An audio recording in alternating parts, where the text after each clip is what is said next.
So what are the child's non-negotiable, irreducible needs? So there's four basic ones. One is for attachment. Attachment meaning that we have to belong to somebody, we have to be close to somebody for the purpose of being taken care of, or to take care of the other person. So both parents and children have this attachment drive. That attachment has to be there because the human infant is helpless and utterly dependent. So that without attachment, we don't survive. No mammalian species can survive without attachment. Even birds can't survive without attachment. Reptiles can, but birds and human beings can. So that attachment is a basic need, irreducible. By irreducible, I mean, if it's not met, there's negative consequences.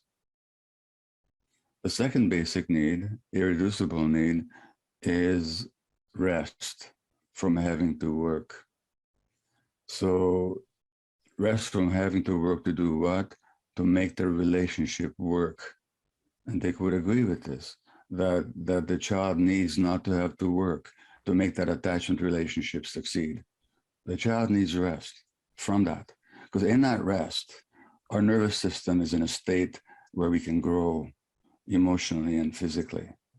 And in the absence of rest, our development is distorted. So I'll show you a photograph. This is, I don't know if you can see this. This is me and my mom. I'm 4 months old here. My mother, if you can see that shining star on her chest, that's the Jewish star that Jews in Budapest had to wear under the Nazi occupation in the year 1944 when I was born. And if you look at the face of that child, it's hardly the face of an infant. It has a really faraway adult look about it, a very old looking little baby. That was 5 months old. I had no rest because given the emotional state that my mother was in, I already had to work to make that relationship work.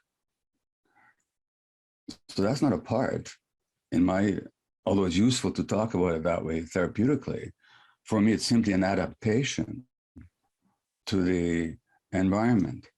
And I can tell you, I don't know if I said this story the other day, but if I do, I'm repeating myself. Did I talk about this mushroom experience that I had the first day? The reason I'm asking is because I talked to so many people. No. I no longer know what I said to whom. Okay, so 5 years ago, I was in a therapist's office in the United States, actually. I'd taken mushrooms. I was the client.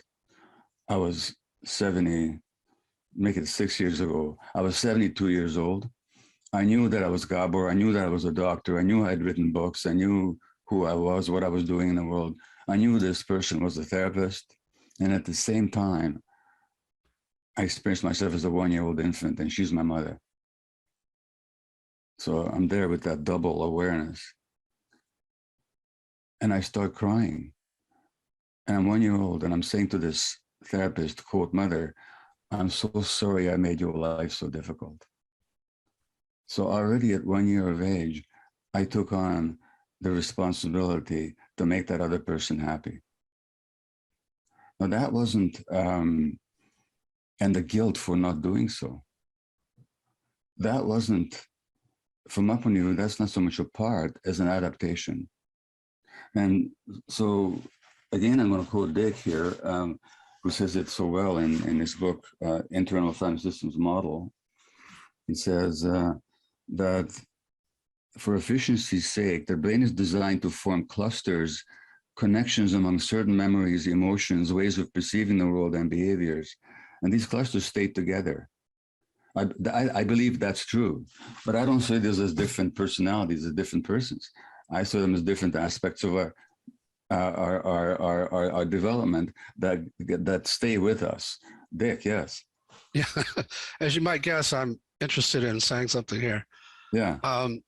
So I get that you don't want to see these as parts, and I'm not here to try and convince you, but if you were that part, that 1 year old, and you were saying those things, and if I were talking to you about all of it, I think I could have a pretty intense and interesting dialogue with that 1-year-old. And it would be extensive and a lot about what it was like when you were a 1-year-old in that or before in that photo. Yes, So how is that not a subpersonality? How is that just an adaptation?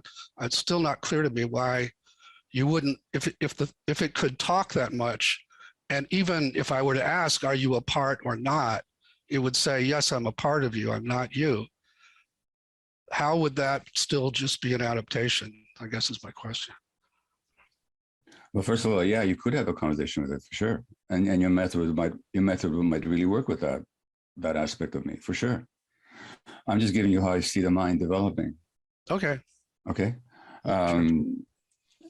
So anyway, so that's the second. The basic need is not to have to work, the rest from work. The third one is the capacity to feel our emotions to the full. Experience all our emotions, whatever they happen to be. That's the third irreducible need. And what Dick and I will both identify or have very often in people is that people just don't have freedom to experience their emotions. Certain emotions are acceptable and certain are not. So they push them down. And that's to make the attachment relationship work. Because here's what happens is that the child has this need to attach, but I just said the child also has this need to experience their emotions. In other words, to be authentic. But what happens if feeling your emotions and expressing them is not acceptable to your caregivers? Then the child has a kind of a choice to make, which is not a choice at all. There's no conscious choice making.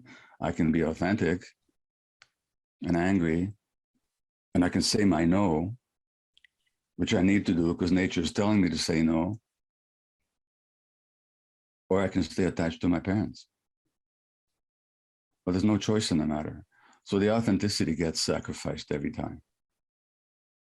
And so that, for example, if we are, and along with that attachment relationship, that we have certain sort of needs. We need attention. We need to be attended to for who we are.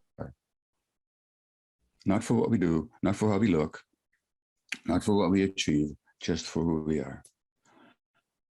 We need approval.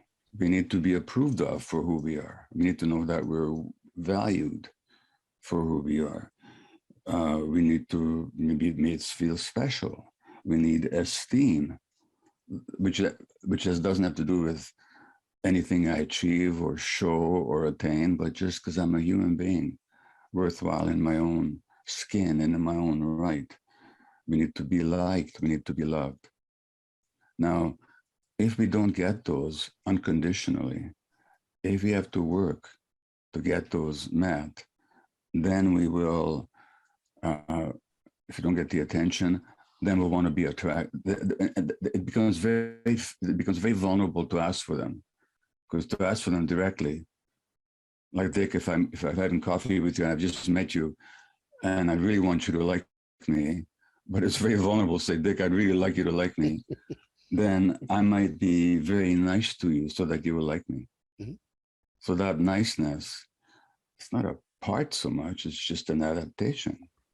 If I wasn't loved for who I was, I might become very charming. If I wasn't valued, I'll want to measure up to somebody else's expectation.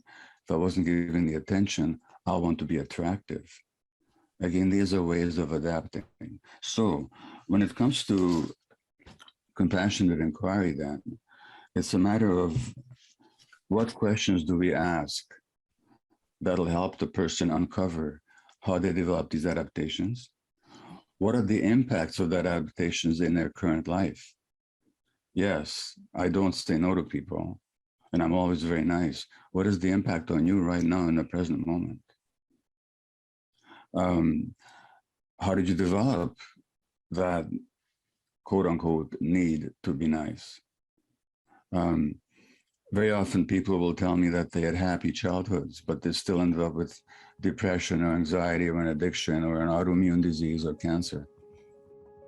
A very few questions will uncover for people what the reality of that so-called happy childhood was.